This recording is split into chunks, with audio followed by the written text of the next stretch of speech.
Hi viewers, welcome to another edition of Mary Clinic Live. How are you today? I remain your host, Marlai, and Oputi. Thank you to everyone for joining us on this third year anniversary. It's been a wonderful time so far with different speakers speaking to us on various topics. So today we have another special guest in the house, and as a matter of fact, he's going to be teaching us a lot as it relates to our mental health and personal care.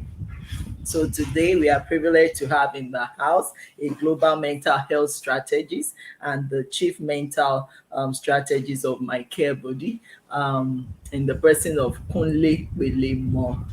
Woo! Thank you, Kunle. Thank you so much for joining us on Mary Clinic Live. It's a pleasure to see you. It's a pleasure to be on this platform. This is a very wonderful platform, and I must love what you're doing. I mean, three Thank you. years is no joke, and I you've been know. doing this, blessing a whole lot of homes and a whole lot Yeah. of people. It's absolutely commendable and laudable. Thank you, thank you, thank you, thank you, thank you. We are glad to have you here today. So let's go straight to our topic of discussion. So mental health and personal care. We all know that in our present world, or even in our own environment, where we come from, the pressures can be too much. Considering the fact that we also have people that are married, some are in relationship, we have cases of depression, people being stressed. Marriage can take a toll, on people's health, on people's mental state, and in so many ways, people can just be stressed. They can get tired. So, what advice would you be giving to couples who think that this marriage is becoming tiring? What should they be doing differently so that there will be a new lease of life, in Mm. their relationship? Thank you so much, Mariah, for that wonderful question. And I know this will go to a whole lot of homes and a whole lot of people, individuals who will Yeah. benefit from what we are about to discuss right now, which talks about Mm. mental health and how it will help them both individually and collectively as a Mm. family. The Mm. first thing that I used to let people know is the fact that issues about mental health have been swept under the carpet for a very long time, and people don't Mm. want to talk about it. But right now, Mm. conversations are going up, and just like you are doing right now, we are Mm. talking about it and we are reaching out to people. The first Yeah. thing to know for people to even get cognizant about what mental health is all about. We are so Yeah. carried away about physical health, which comprises of our diet and exercise. Everybody Mm. wants to eat well. I mean, that is absolutely tenable, and I love that. It helps your mental health if we will get to that point in time. And then it comprises of exercise as well. So you see people want to hit the gym, want to have a kind of figure, want to have a kind of look.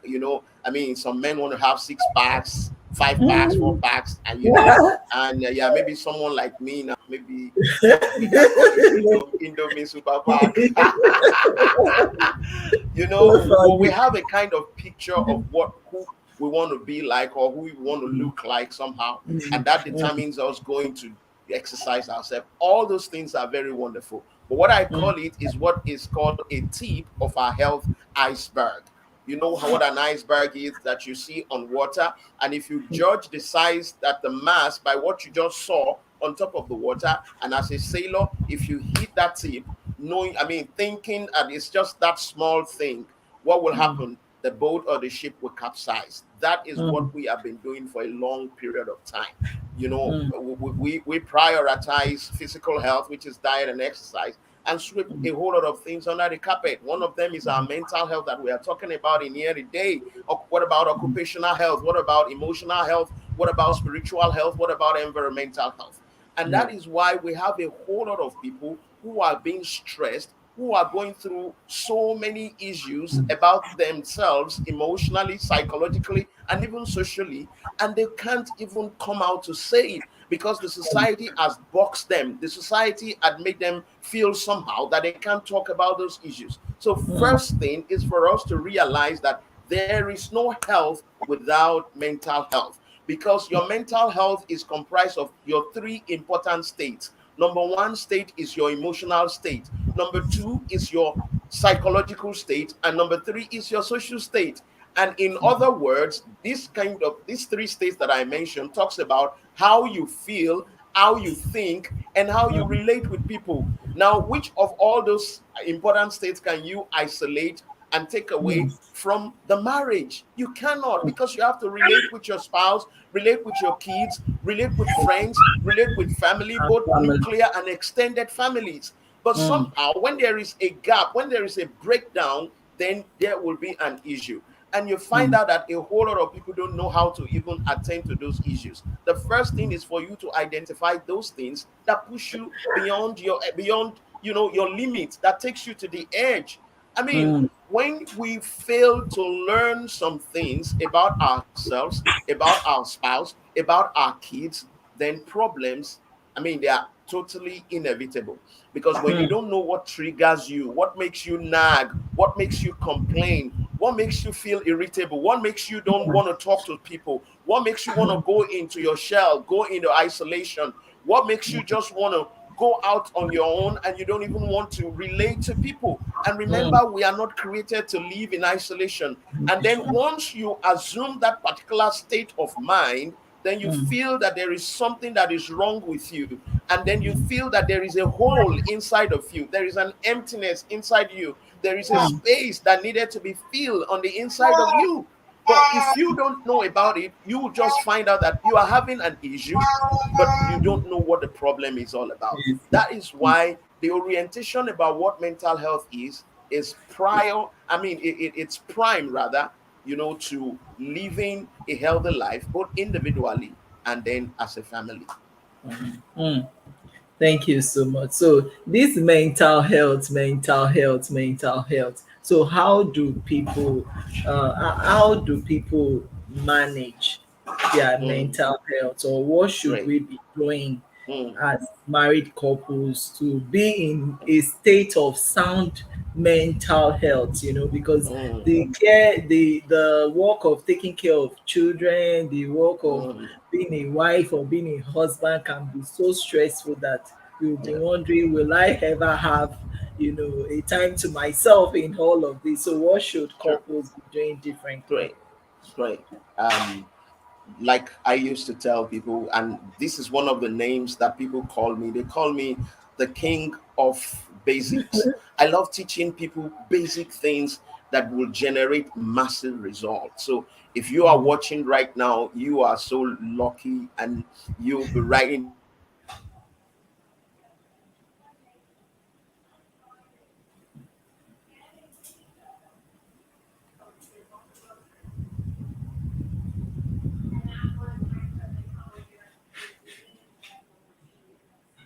Well, what happened?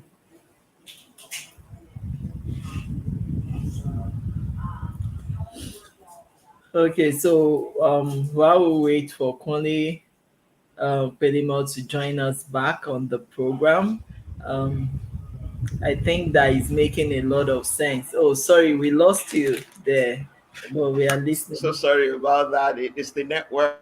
Yeah, Yeah, no, okay. I'm back. I mean, I was talking about, teaching people who are watching right now basic things that they can do to help their mental health. Because the thing that I used to tell people, listen, things that will change us are not necessarily things that we don't know. Wow. Mm, Because information right now is a dime a dozen. They exist. I mean, mm, a lot of things, but basically the gap exists on two occasions. There are things we either know but don't do, or things that we know that we do but are not doing well. And that's why I want to really lay emphasis mm, on some things that you might have known, but you have not been doing well. And I want to push you to start doing those things. Number one thing is for you to take your self-care practice. It mm, doesn't mean that stress will not come. It doesn't mean that issues of life will not come. But what it's talking about is your ability to cope in spite of those things. As a matter of fact, mental health is defined as a state of well being, a state of well being. And the word state to me means that it is something that you can attain. And yet, if it's something you attain, that means you can drift away from it at a period of time. So that means sometimes there are things that can take us beyond our limit. There are things that can take us to the breaking point. What are the things that we need to do? And that's why it's important with self care practices. They are very, very Very important. important. Sometimes I used to give people, you know, three strategies, and I call it GMC. And this is what I give to a host of people, and I can say it over and over again until it becomes part and parcel of us in the society. There are many more that I can also give. The first thing, as a family, as individuals in the family, one thing that is very important these days now is the word gratitude. Gratitude helps your mental health because it is said that, it is an antidote to two emotions that mess us up. And those two emotions are anger and fear. But with gratitude, you can be grateful and be angry simultaneously. So that means we can create a family together, and this is like a deliberate action that we need to do. Now look at the world today. Now things are going awry, awful, things are going so wrong. So you will have every single reason to complain. And by the time you keep complaining, by the time you keep picking out what is wrong, these are the feedbacks that you are giving your brain that things are bad, and your brain wants to listen to you.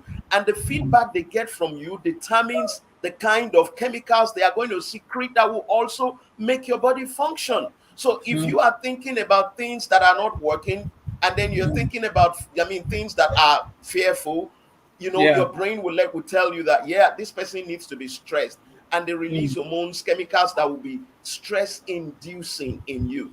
And so that's why sometimes you get on the edge, you don't even know why. It's because Right. you've not taken your time to bring yourself into that act of finding a reason to really distress yourself. And gratitude is one of them. When you are grateful, it gladdens your heart. It releases you of stress. It releases you of anger. It releases you of fear. And the other one is M, which stands for mindfulness. Mindfulness is the act of staying in the present. There are things that you have not achieved. Yes, no doubt about it. And that's why, as a family, we know we have goals that we have set for ourselves. But Yes. sometimes you are too hard on yourself.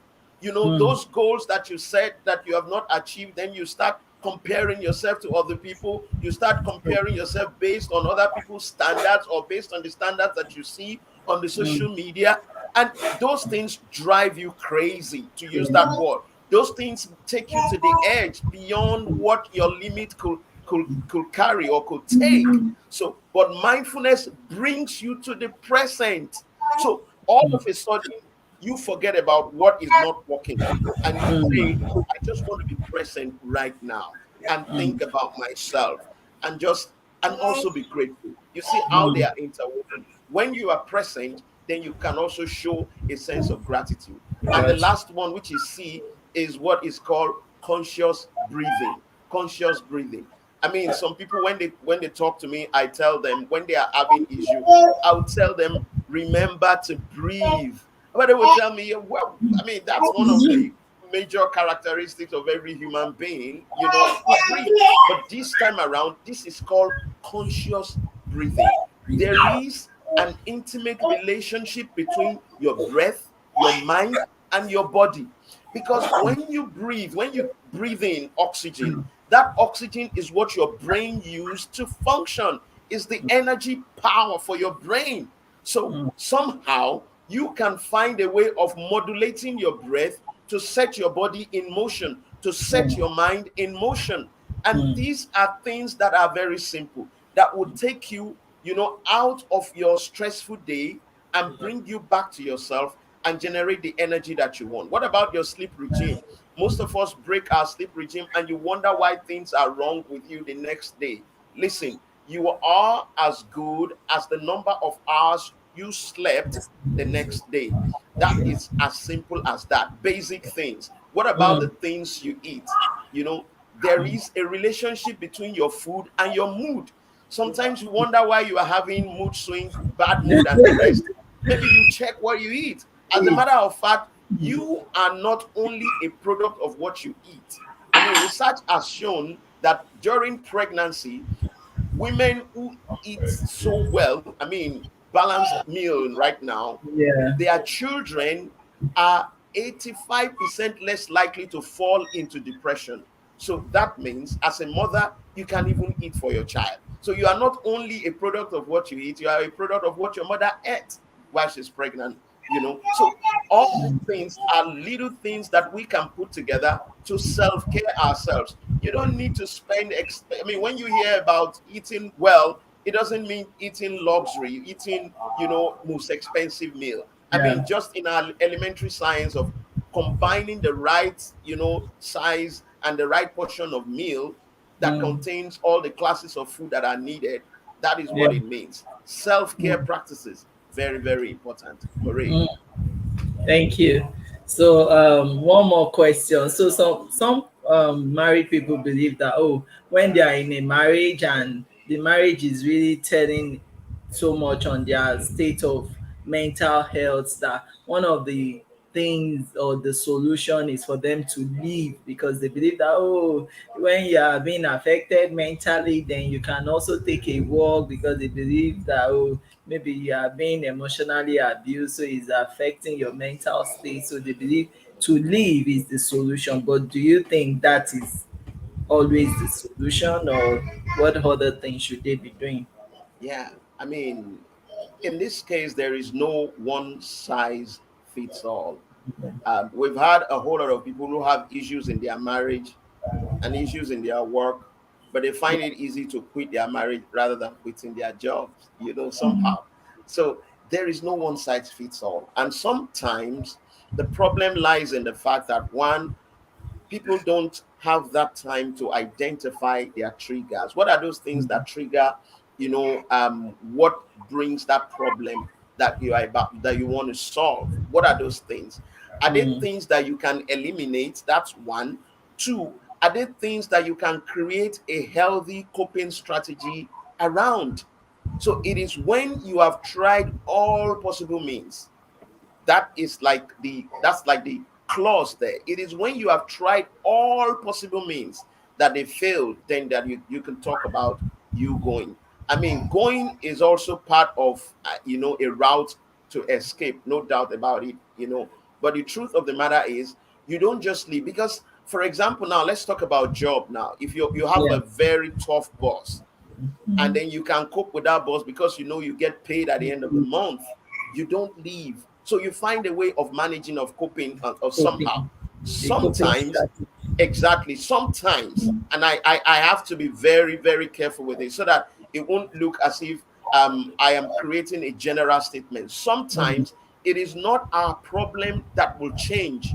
Two things: it might be us that will change, or our perspective about the problem that will change. So Mm. these are some of the things that we need to learn. And then one more thing also: find somebody that can help you during that period.